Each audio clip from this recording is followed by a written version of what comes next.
بسم اللہ الرحمن الرحیم۔ ملفوظات حضرت اقدس مسیح موعود عليہ الصلو والسلام اور فارسی ادب، قسط نمبر 153، محمود احمد طلحہ، استاذ جامعہ احمدیہ UK۔ فرمایا، جب تک انسان انبیاء علیہم السلام اور صلحاء کے رنگ میں رنگین نہ ہو جاتا، ان کے ساتھ محبت اور ارادت کا دعویٰ محض ایک خیالی امر ہے جس کا کوئی ثبوت نہیں ہے۔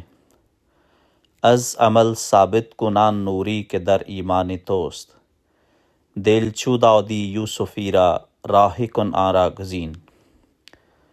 انبیاء علیہم السلام کے آنے کی اصل غرض یہ ہوتی ہے کہ لوگ ان کے نمونے کو اختیار کریں اور اسی رنگ میں رنگین ہو کر ان کے ساتھ سچی محبت کا اقتضا یہی ہوتا ہے کہ ان کے نقش قدم پر چلیں، اور اگر یہ بات نہیں تو سارے دعوے ہیچ ہیں۔ ملفوظات جلد ششم، صفحہ نمبر 286-287، ایڈیشن 1984۔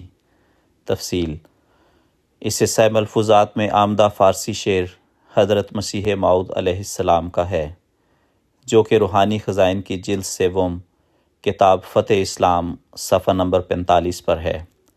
شعر ما اعراب و اردو ترجمہ کچھ یوں ہے: از عمل ثابت کن آن نوری کہ در ایمان توست، دل چو داودی یوسفی را راہ کن آرا گزین۔ ترجمہ: اس نور کو جو تیرے ایمان میں ہے اپنے عمل سے ثابت کر، جب تو نے یوسف کو دل دیا تو کنعان کا رستہ بھی اختیار کر۔